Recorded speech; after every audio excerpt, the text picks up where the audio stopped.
मेरे प्यारे भाई और बहनों, आप सबको मेरा हार्दिक प्रणाम। कुछ दिन पहले मेरे पास एक पत्र आया। यह पत्र एक महिला ने मुझे विदेश से लिखा था। यह पत्र कोरियर से भेजा गया था। मैंने वह पत्र खोला तो क्या देखता हूँ, पत्र में महिला ने लिखा है, मैं आपसे क्षमा मांग रही हूँ क्योंकि जो काम मैं आज करने जा रही हूँ वह गुरुदेव साधु वासवानी जी की शिक्षा के खिलाफ है, किंतु मैं मजबूर हूँ, मैं बेबस हूँ, लाचार हूँ। I can take it no longer। मैं अब और नहीं सह सकती। इन सांसारिक कष्टों ने, संसार की मुसीबतों ने मुझे तोड़ कर रख दिया है। मैं पूरी तरह से टूट चुकी हूँ, इसलिए मैं यह कदम उठाने जा रही हूँ। आपको यह पत्र मिले, हो सकता है उसके पहले शायद आपको समाचार मिल जाए कि मैं अब इस संसार में नहीं हूँ। मेरे प्यारे भाई और बहनों, जब मैंने यह पत्र पढ़ा उस समय मैंने स्वयं से पूछा, इंसान इस हद तक क्यों पहुँचता है? इंसान ऐसा कदम उठाने की क्यों सोचता है? इंसान ऐसा क्यों कहता है कि अब मैं और सहन नहीं कर सकता, इसलिए मैं अब आत्महत्या कर रहा हूँ। इस संसार में कई लोगों की यह दशा है। सारी दुनिया में लाखों लोग, छोटे बड़े, जवान और वृद्ध, आत्महत्या करने की कोशिश करते हैं। मेरे प्यारे भाई और बहनों, कई हैं जो धन कमाने की खूब कोशिश करते हैं। वे अपना बिजनेस शुरू करते हैं और बहुत मेहनत भी करते हैं, पर वे असफल हो जाते हैं और निराशा के अंधेरों से गिर जाते हैं। उस समय वे सोचते हैं, इससे अच्छा यही होगा कि हम आत्महत्या कर लें। कुछ लोग अपने निजी संबंधों से परेशान रहते हैं, कुछ अपने बच्चों की वजह से परेशान रहते हैं, कुछ आर्थिक रूप से परेशान रहते हैं। उस समय उनके मन में आत्महत्या का विचार आता है। आखिर इंसान क्यों इस हद तक पहुंच जाता है जहां उसे आत्महत्या के अलावा और कोई मार्ग सूझता ही नहीं? इसका कारण क्या है? मेरे प्यारे भाई और बहनों, इंसान इस हद तक इसलिए पहुंचता है क्योंकि वह समझता है कि life is without any purpose. When this faith in the divine order is completely shaken, it is only then that he takes the final step। जिस इंसान को यह विश्वास है कि जीवन में जो कुछ हो रहा है उसमें ईश्वर का कोई राज छिपा है, चाहे कितनी बड़ी विपदा आ जाए, चाहे कितनी बड़ी मुश्किल आन पड़े, जो इंसान सोचता है इसमें अवश्य ही मेरा भला होगा, वह ऐसा कदम कभी नहीं उठाएगा। लेकिन जिसे यह विश्वास नहीं है, जो इंसान सोचता है यह जीवन लक्ष्यहीन है, अर्थहीन है, वही आत्महत्या करने की सोचता है।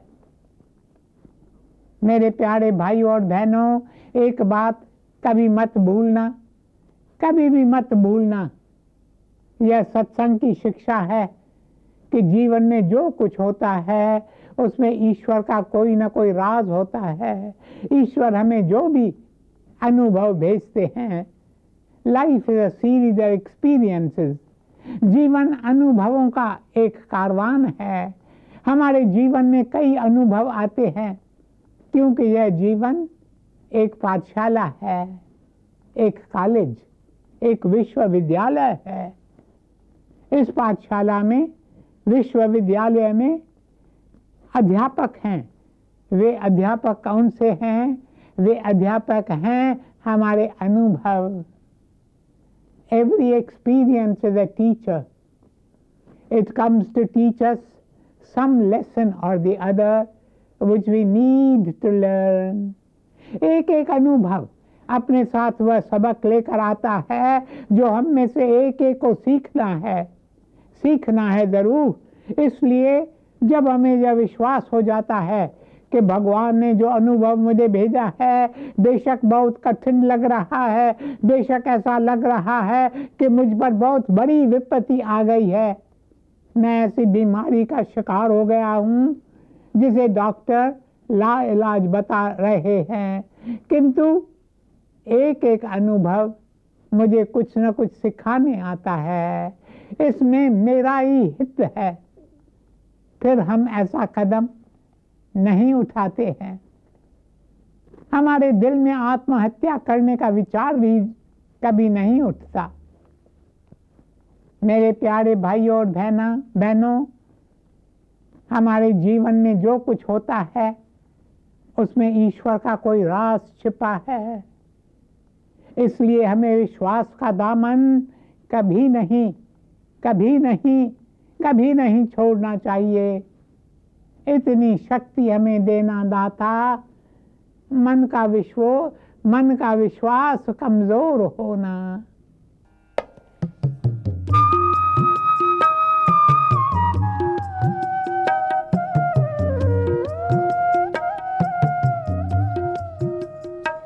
इतनी शक्ति हमें देना दाता, मन का विश्वास कमजोर होना। इतनी शक्ति हमें देना दाता, मन का विश्वास कमजोर होना। हम चले नेक रास्ते पे, हमसे भूल कर भी कोई भूल होना। इतनी शक्ति हमें देना दाता, मन का विश्वास कमजोर होना।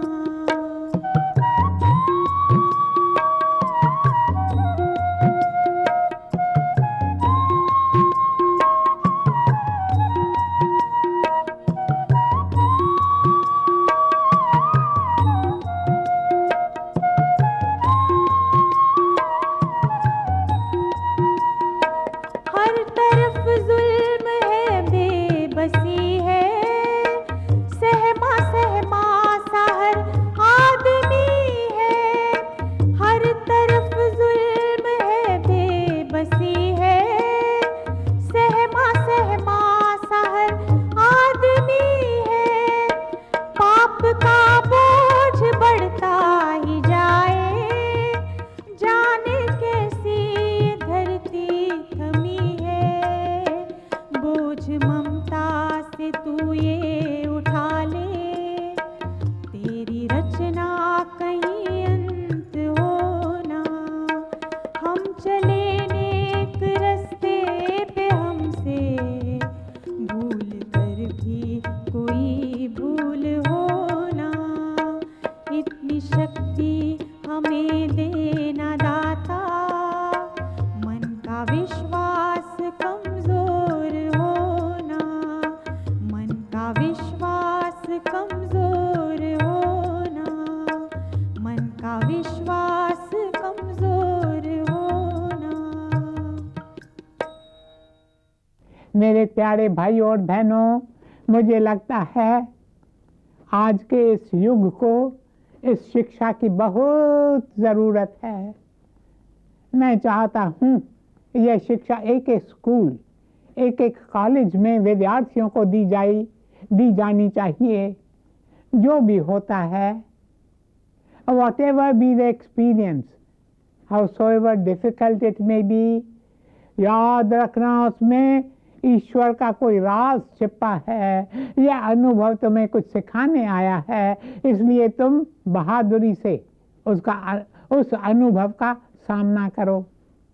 Move forward to greet the experience. मेरे प्यारे भाई और बहनों, जब हम स्कूल में पढ़ते थे तब अध्यापक हमें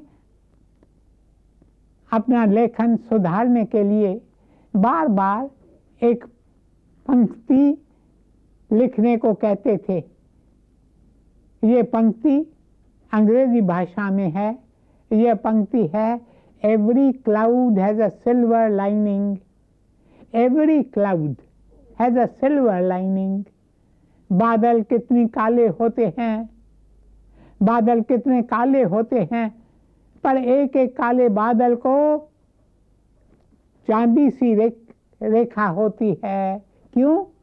क्योंकि काले बादलों के पीछे सूर्य चमकता रहता है। यह चांदी सी रेखा हमें यही सिखाने आती है कि बेशक काला बादल छा गया है, पर मत भूलो कि इस काले घनेरे बादल के पीछे सूर्य चमक रहा है।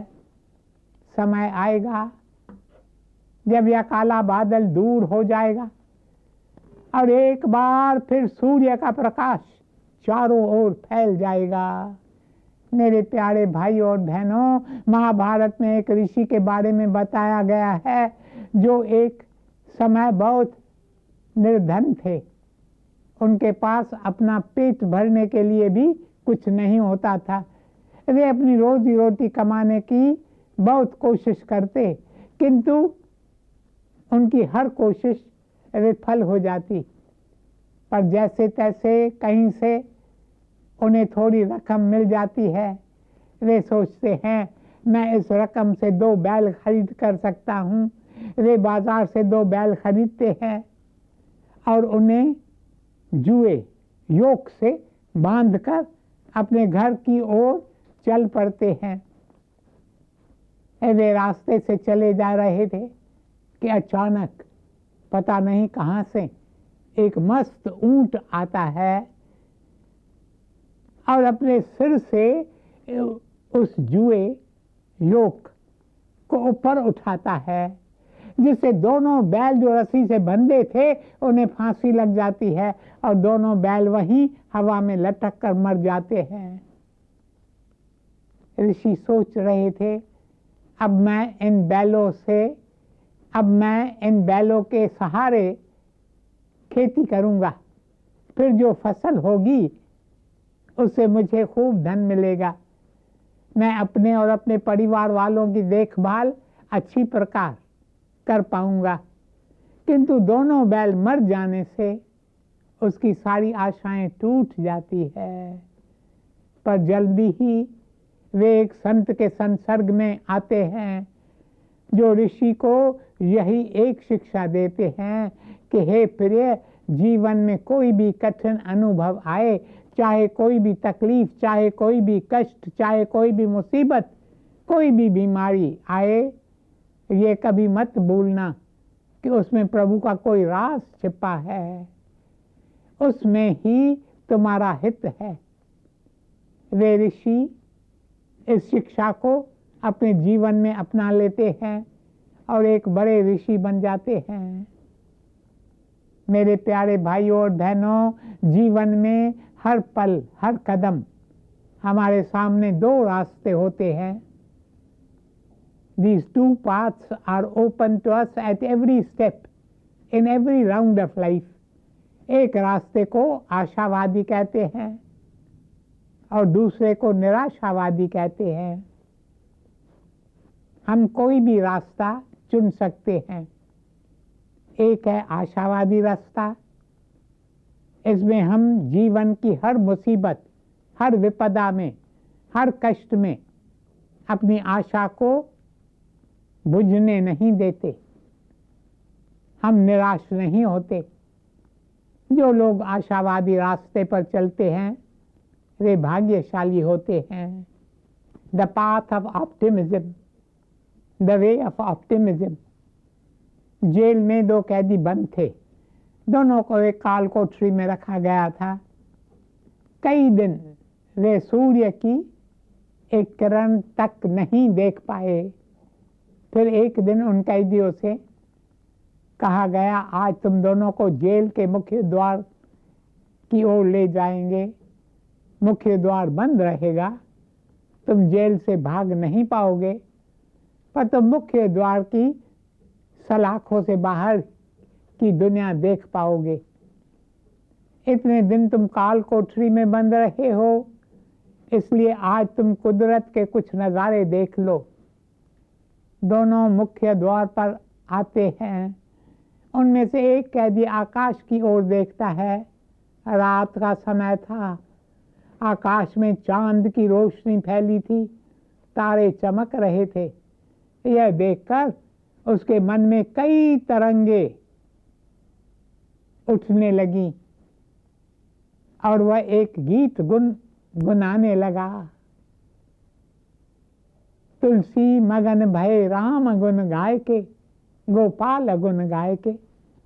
तुलसी मगन भय राम गुन गाय के,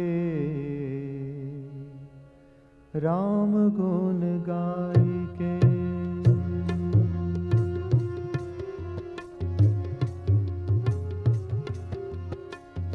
तुलसी मगन भय राम गुन गाय के, राम गुन गाय के। तुलसी मगन भय राम गुन गाय के, राम गुन गाय के। राम गुन गाय के, गोपाल गुन गाय के, राम गुन गाय के, गोपाल गुन गाय के, राम गुन गाय के। तुलसी मगन भय राम गुन गाय के, राम गुन गाय के।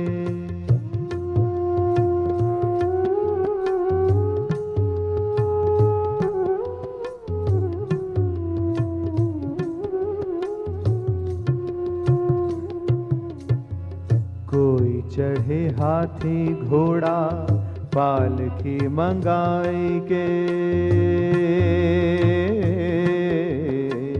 कोई चढ़े हाथी घोड़ा पालकी मंगाई के। साधु चले नंगे पांव,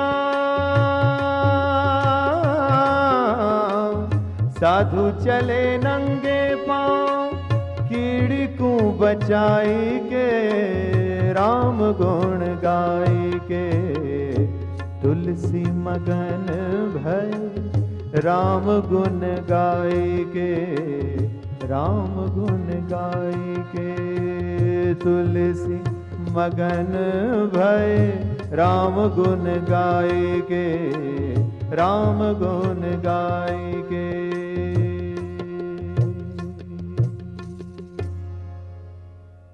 मेरे प्यारे भाइयों और बहनों, उधर दूसरा कैदी, उसकी दशा क्या थी? वह भी जेल की सलाखों से बाहर की ओर देखता है। वह नीचे जमीन की ओर देखता है, जहाँ केवल मिट्टी, कीचड़ और कचरा था। वह कैदी बोला, अरे यहाँ कितना कचरा है। जब एक कवि ने यह किस्सा पढ़ा तो उसने एक कविता लिखी, जिसकी पहली दो पंक्तियां हैं, Two men stood behind prison bars, one saw mud and the other stars. दोनों ही जेल में थे, किंतु एक ने ऊपर आसमान में चमकते चांद सितारों को देखा और दूसरे ने कचरा और कीचड़ देखा। इनमें से पहला कैदी यह है आशावादी और दूसरा कैदी है निराशावादी। मेरे प्यारे भाइयों और बहनों, जब मैं स्कूल में पढ़ता था, उन दिनों मैंने एक समाचार पत्र में एक चित्र देखा। उस चित्र में दो ग्लास दिखाए गए थे।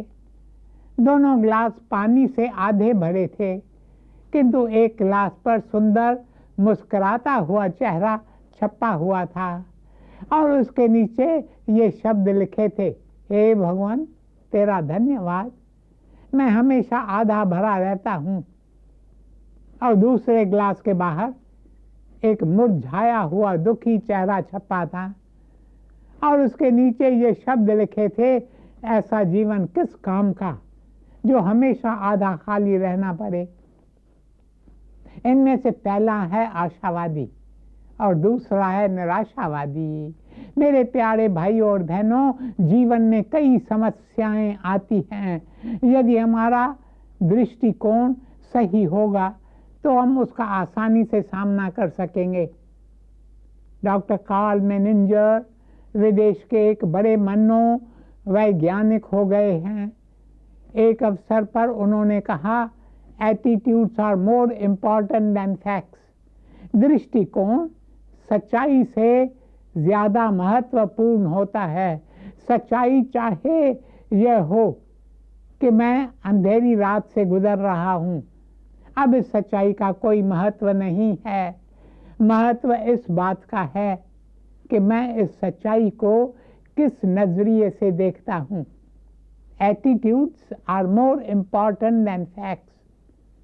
श्रीमद् भगवद गीता में भगवान श्री कृष्ण कहते हैं, हे अर्जुन, इंसान स्वयं अपना मित्र है और स्वयं ही अपना शत्रु है। हम स्वयं अपने मित्र हैं और स्वयं ही अपने शत्रु हैं। अपनी मुसीबतों के लिए दूसरों को दोषी ठहराना बहुत आसान है। यह कहना बहुत आसान है कि यदि अमुक व्यक्ति मेरे साथ ऐसा नहीं करता तो आज मेरी हालत कुछ और ही होती। नहीं नहीं मेरे प्यारे भाइयों और बहनों, हमें कोई अन्य व्यक्ति या कोई परिस्थिति नुकसान नहीं पहुंचा सकती। जीवन में जो कुछ होता है उसके लिए हम स्वयं जिम्मेदार हैं। यदि हमारा दृष्टिकोण सही है, पॉजिटिव है, तो हम स्वयं अपने मित्र हैं। ऐसा नहीं है कि जीवन का नेगेटिव पहलू नहीं है। जीवन तो कई समस्याओं और तकलीफों से भरा है। यदि हमारा दृष्टिकोण सही है, यदि हम आशावादी हैं, तो तकलीफों और कष्टों में भी हम कुछ अच्छा ही देखेंगे। हम जो सोचते हैं वही हमारे सामने आता है, क्योंकि हमारे विचारों में एक चुंबकीय शक्ति होती है। इसलिए जो हम सोचते हैं वही हमारे सामने आता है। मेरे प्यारे भाई और बहनों, इस संदर्भ में मैं आपको एक हास्यप्रद कहानी सुनाना चाहता हूं, किंतु अब समय समाप्त हो रहा है, इसलिए कहानी कल सुनाऊंगा और इस विषय पर कुछ सुझाव भी दूंगा। ओम शांति शांति शांति।